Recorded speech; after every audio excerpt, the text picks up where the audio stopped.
Dominicans, on Tuesday, the 7th of February 2017, our capital city, Roseau, witnessed an unprecedented assault of rioting, looting,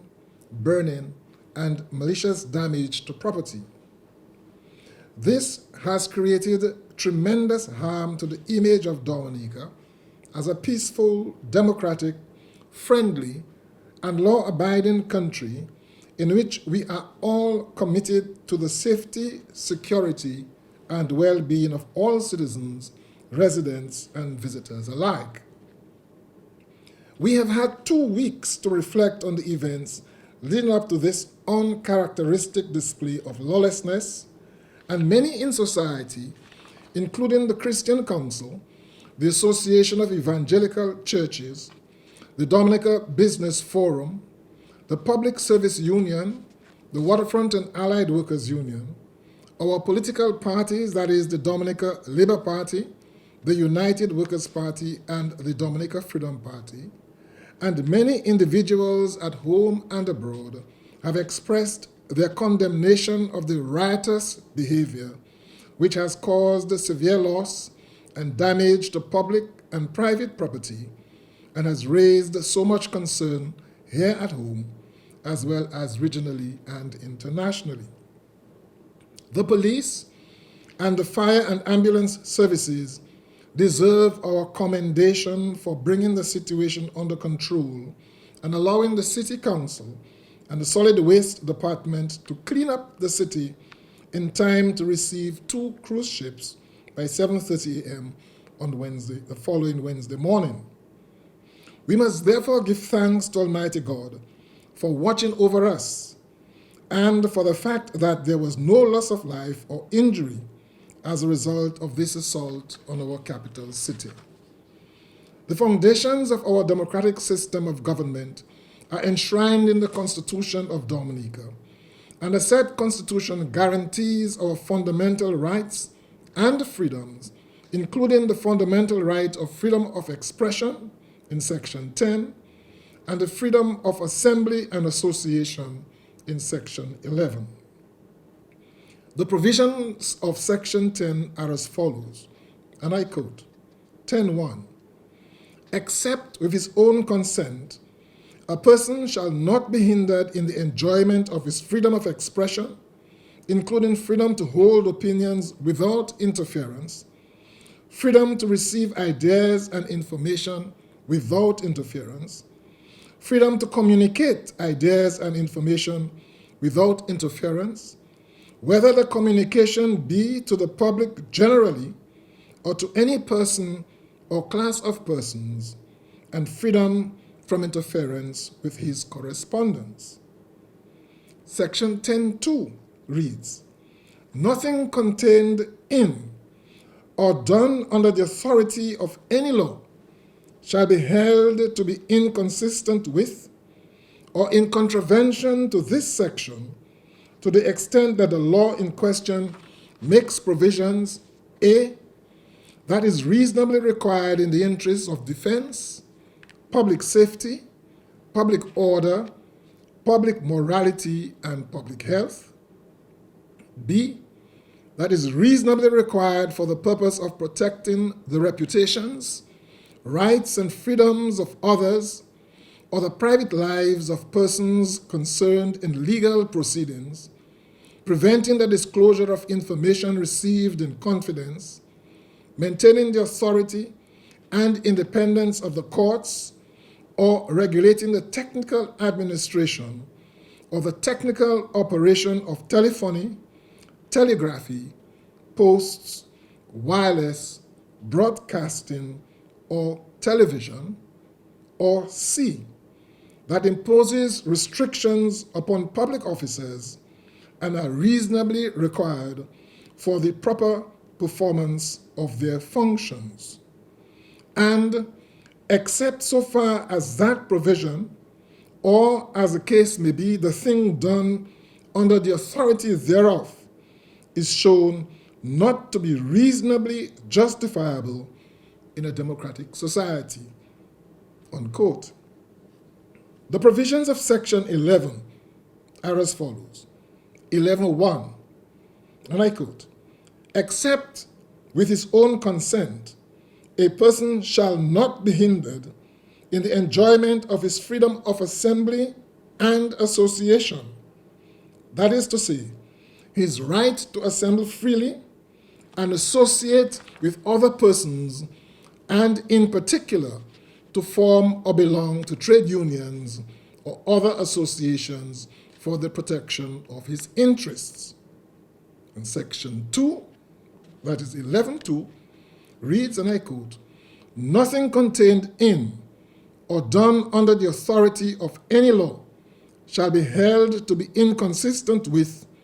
or in contravention to this section, to the extent that the law in question makes provisions, A, that is reasonably required in the interests of defense, public safety, public order, public morality, or public health; B, that is reasonably required for the purpose of protecting the rights or freedoms of other persons; or C, that imposes restrictions upon public officers that are reasonably required for the proper performance of their functions, and except so far as that provision, or as the case may be, the thing done under the authority thereof is shown not to be reasonably justifiable in a democratic society." Unquote. However, in asserting our rights under sections 10.1 and 11.1, we often fail to give sufficient regard to conditionalities enshrined in section 10.2 and section 11.2. The relevant laws which make provisions for the preservation of defense, public order,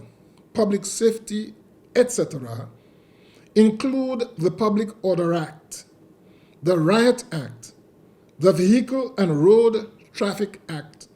the Litter Act, the Noise Abatement Act, etc.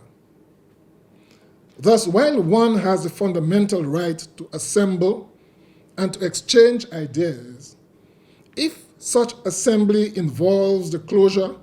or blocking of any public road, restricting the free access of pedestrians and or vehicles, it is necessary to comply with the provisions of the Public Order Act, Chapter 1501, and apply to the Chief of Police for permission, and in the granting of such permission, which should not be unreasonably withheld, the Chief of Police may impose such conditions as may be reasonably justifiable in the interest of public order, public health, public safety, etc. In that regard, by letter dated 6th of February 2017, addressed to the Public Relations Officer of the United Workers' Party, permission was given by the Chief of Police for the holding of a public meeting on Upper Kennedy Avenue on Tuesday, the 7th of February 2017, between the hours of 11 a.m. and 3 p.m. on the following terms and conditions. 1, that the United Workers' Party meeting must end at 3 p.m. 2, that the provisions of the Litter and Noise Abatement Act are to be adhered to where applicable. 3, that the provisions of the Public Order Act, particularly sections 7.5 and section 8.1 and 2, are to be strictly complied with. That speakers at that meeting must refrain from making inflammatory statements to incite violence. 5, to ensure that the meeting is peaceful and adheres to the rule of law and order. And 6, that the leaders and organizers of the meeting be responsible to ensure a peaceful meeting. The UWP was further advised that police officers would be deployed to perform traffic, crowd control and security duties to facilitate the meeting.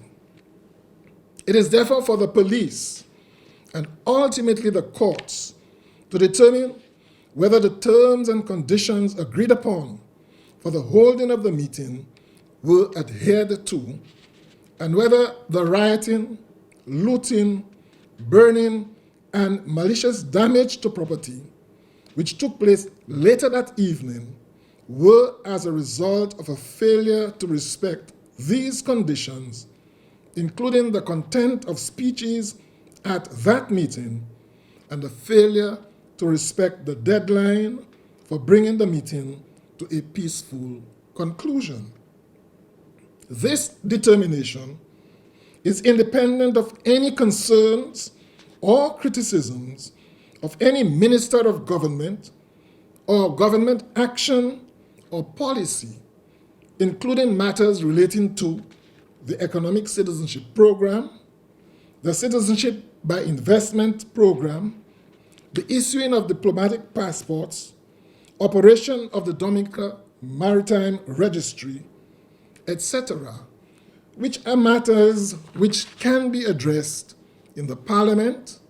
in the courts, or through legitimate political action, as the case may be. As citizens of a dynamic democracy, it is expected that political debate will be alive and well, and that persons of opposing views will advance their opinions forcefully. In so doing, however, we should resist the temptation to tarnish the name and image of our country or its vital economic interests. The responsibility for peace, safety, and security of the state and its people rests on each and every one of us, whether at home or abroad. This is a sacred responsibility in respect of which we have taken an oath to uphold when entering upon public office as members of the Parliament of the Commonwealth of Dominica. As we enter into the climax of the Carnival season, leading up to Carnival Monday and Tuesday, I call on all citizens to peacefully go about their daily business and to allow those who are sworn to uphold the law, maintain order, and ensure the security of the state to go about their duties unimpeded and to ensure a peaceful, enjoyable, and successful carnival. I thank you.